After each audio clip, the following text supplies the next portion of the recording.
दोस्तों wanted to record a quick video just to show you, दिखाना था आपको कि कैसे मेरे स्क्रीनर काम करते। देखो अगर स्क्रीनर पे यहाँ पे देखो सुबह के यहाँ पे 9:36 बजे हैं, और क्योंकि मैंने बोला था आपको सुबह जो पहला स्टॉक आता है स्क्रीनर पे हम उसी पे काम करते हैं। और यहाँ पे मेरा ये मैंने जो इसी सेम स्टॉक में पहले ही पोजीशन बना लिया यहाँ पे, और इसी कैंडल की लो पे मैंने अपना स्टॉप लॉस डाल दिया। आई थिंक ये थोड़ा सा नीचे रखा था मैंने, करीब यहाँ पे रखा था, पर अब यहाँ पे शिफ्ट कर दिया क्योंकि ये काफ़ी ऊपर चला गया है। तो इस और ये मेरा टारगेट ऊपर सेट कर दिया है मैंने। इस यहाँ से यहाँ तक देखोगे तो 1:4 रहेगा। ये आई थिंक 36 पॉइंट का है, 36 पॉइंट का है। तो नीचे मैंने रखा था आई थिंक 9 पॉइंट का, कुछ नीचे लगभग 9.9-10 पॉइंट का था। और अभी मैंने थोड़ा सा स्टॉप लॉस ऊपर उठा दिया है। मार्केट यहाँ से नीचे रिवर्स जाएगी, मुझे पक्का पता है। और अगर लगभग यहाँ से आते आते लगभग यहाँ पे छू के towards the end of the day, तो फिर मेरे को आज के हिसाब से जितना प्रॉफिट मिलना होगा मिल जाएगा। पर इसमें ऐसा नहीं है कि सिर्फ मैंने इसमें ही बेट लिया था, मैंने 2 और स्टॉक में बेट लिया था, और दोनों अभी स्टॉप लॉस ऑलरेडी हिट हो गए हैं। और एक और है जो अभी मतलब साइडवेज चल रहा है। तो ऐसा नहीं है कि दोस्तों हर चीज़ मतलब परफेक्टली एज इट इज़ जाती है, बट मोस्टली इनमें कुछ खास पोजीशन नहीं है। जो पहला वाला स्टॉक होगा आपको उसमें ज़्यादा ध्यान देनी है। ठीक है, बस इतना ही दिखाना था आपको लाइव में कैसे ये चीज़ें होती हैं। और इसको मैं थोड़ा ऊपर कर देता हूँ ताकि आप ये डिस्क्लेमर पढ़ लो वापस से। डिस्क्लेमर है कि ये सिक्योरिटीज़ बाई के लिए, बाई सेल रिकमेंडेशन नहीं है, बस आपको दिखाने के लिए था कि लाइव एग्जैक्टली कैसे होते हैं ये चीज़ें। दोस्तों एक और चीज़ जो मुझे आपसे साझा करना था वो है कि जब कोई भी स्टॉक स्क्रीनर पे आ रहा है तो आपने देखा कि जो ट्रेड मैंने लिया हुआ था वो दिन के शुरुआत में मैंने लिया हुआ था, और ऐसे आपको नहीं करना है। ठीक है, वो मैंने किसी और रीज़न के कारण किया था, जो मैं शायद आपको बाद में कभी बताऊंगा कि मैंने सुबह सुबह क्यों उसको मैंने उठाया था। बट आप कभी भी अगर ट्रेड ले रहे हैं उस स्क्रीनर से, तो स्क्रीनर से आपको जब कोई स्टॉक मिलता है फिर आप स्टॉक को अपने स्क्रीन पे लगा के उसका ध्यान से इंतज़ार करेंगे।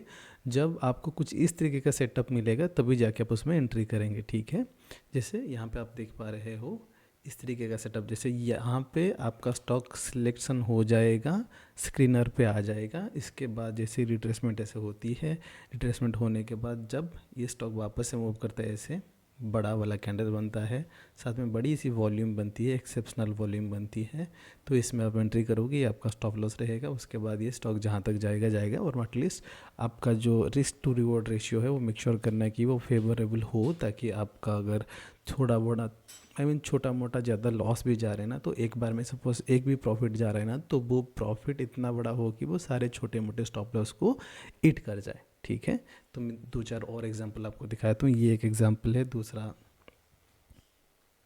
नहीं आ रहा क्या यहाँ पे?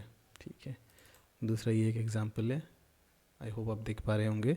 लगभग इस मूव में आपकी स्टॉक रिकग्निशन में आएगी, स्क्रीनर पे आएगी।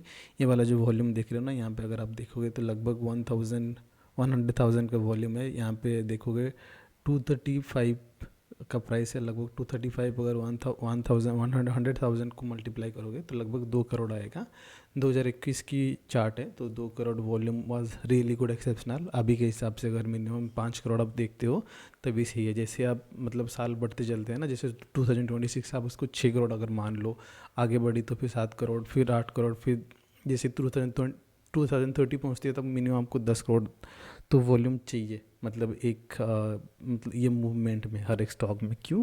क्योंकि बहुत सारी चीज़ें बढ़ रही, लोगों की इनकम बढ़ रही है, इन्फ्लेशन बढ़ रही है, तो उसके कारण जो है पैसा ना वो इन्फ्लेट होता रहता है, और ज़्यादा पार्टिसिपेशन भी मार्केट में बहुत ज़्यादा होती रहती है। तो बहुत बहुत सारे लोग ऐसे होते हैं जिनके पास होते 4-5 करोड़ की ऑर्डर, वो नॉर्मल इंस्टीट्यूशन जो हैं भी नहीं ना, रिटेल ट्रेडर भी से 4-5 करोड़ के ऑर्डर पंच कर देंगे। 2-3 अगर कोई रिटेल मिल के भी सेम मिनट में ऑर्डर पंच करें तो फिर भी आपको 4-5 करोड़ की दिखाई देगी। तो ऐसे ही अभी इस साल में आप मिनिमम तो आप 5 करोड़ मान के चलो, जहाँ पे 4 करोड़ या 5 करोड़ मिनिमम वॉल्यूम आ रही है, तो आप वो मान के चलो।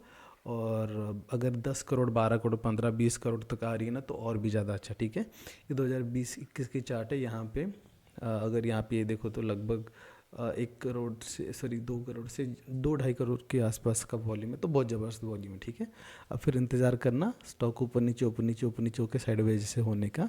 उसके बाद जैसे ही ये ऐसे फटे ऊपर और यहाँ पे आपको बड़ी वॉल्यूम दिखे, तो यहाँ पे एंट्री कर लेना, यहाँ पे अपना स्टॉप लॉस डाल देना, सीधा ये पहुँच जाएगा, ठीक है। वो कई बार ऐसा होता है कि नीचे भी आ जाती है, पर अगर नीचे भी आती है ना तो फिर भी मैथमेटिक्स का बैकिंग है हमारे पास, कि जैसे मैंने ये ऑलरेडी एक्सप्लेन कर रहा है, कितनी बार बताऊँ यार, कि अगर 1:4 उठा रहे हो तो फिर 10 में से अगर 2 बार भी सही आ रहे हो ना, फिर भी आपका पैसा बच जा रहा है और आप लॉस में नहीं हो। और 10 में से अगर 3 बार गलती से भी अगर सही आ गए आप, तो फिर आपको 5% मिल जाते हैं। अगर 5% एक महीने पे भी कमा रहे हो, 10% 10 ढंग के 10 सेटअप एक महीने में भी ट्रेड कर रहे हो, और उनमें से बस 30% टाइम आप सही भी आ रहे हो ना, तो हर रोज़ हर महीने आपको 5% का प्रॉफिट मिल रहा है। 5% in a month is just wonderful. मतलब वॉरेन बफेट जैसा बड़े बड़े इन्वेस्टर भी वो हासिल नहीं कर पाते, ठीक है। ये एक एग्जांपल है। पहले वॉल्यूम देखते हैं इसमें, ठीक है। 600, और ऐसा तो 1 मिलियन के आसपास अगर इसमें वॉल्यूम है तो अच्छा है, क्योंकि ये 6 करोड़ के आसपास आ जाता है उसमें, उस केस में, ठीक है। 2021 का चार्ट है, तो फिर 1 करोड़ 2 करोड़ भी काफ़ी होते थे उस टाइम पे। तो यहाँ पे देखो ऊपर जाने के बाद ऊपर फंसा हुआ है, और देन ऐसे फट रहा है, यहाँ पे ब्रेकआउट आ रही है, ठीक है। ये आपका बाई हुआ, ये स्टॉप लॉस हुआ, और इधर से आपका मार्केट स्टॉक किधर भी जाए वो आपके ऊपर है, कि आपके ऊपर तो नहीं है, वो मार्केट के ऊपर ही ऑब्वियसली है। और मार्केट अगर स्टॉप लॉस दे रहे तो ले लेना, अगर प्रॉफिट दे रहा है तो वो भी उठा लेना है, ठीक है। तो this is how we see the market. और ये मुझे थोड़ा सा एग्जांपल आपको दिखाने थे, क्योंकि मैं नहीं चाहता कि आप जहाँ पे वॉल्यूम आए तुरंत उसमें ही घुस जाओ, क्योंकि ज़रूरी नहीं है कि वॉल्यूम आया है मतलब वो ऊपर ही जाएगा, कई बार वो नीचे भी आ जाता है, ठीक है। और कई बार ऐसा होता है कि जब तक वो स्क्रीनर पे ही आए तब तक ये मूव ऑलरेडी बन चुकी होती है, तो अगर बीच में कहीं घुसोगे तो बहुत ज़्यादा चांसेस बन जाते हैं कि वो नीचे आ जाए। तो ये बस एक वार्निंग आपको देनी थी, इसीलिए मैंने बोला कि आप पहले मूव में वेट मत करना। पहले मूव में घुसना नहीं, पहले मूव में वेट करना, उसको साइडवेज जाने देना। की स्टॉक देखोगे पहले मूव में मूव होने के बाद सेकंड मूव देंगे ही नहीं। ये जो ये वाला जो ले गया ना, इसमें अब हम नीचे ही आ जाएंगे, ठीक है।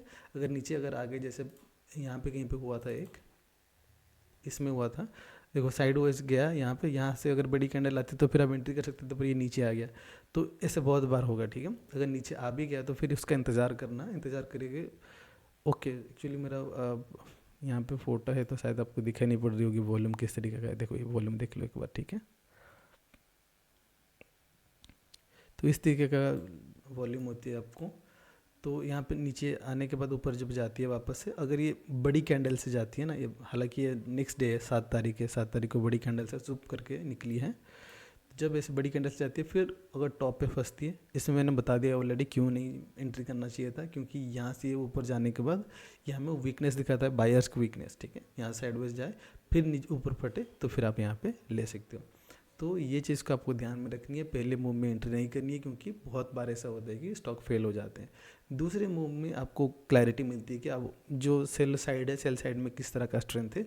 और तीसरे मूव में आपको कंफर्मेशन मिलती है कि अभी अभी मतलब सेल की जो लिक्विडिटी है, और दोनों liquidity mean overhead liquidity also और बिल्डअप लिक्विडिटी, दोनों लिक्विडिटी जब खत्म हो जाती है तभी एक लिस्ट रेजिस्टेंस जोन क्रिएट होता है यहाँ पे। और तभी अगर कोई बड़ा इंस्टीट्यूशन बाई करने आता है ना, तो फिर वो मूव का एडवांटेज आपको मिलता है।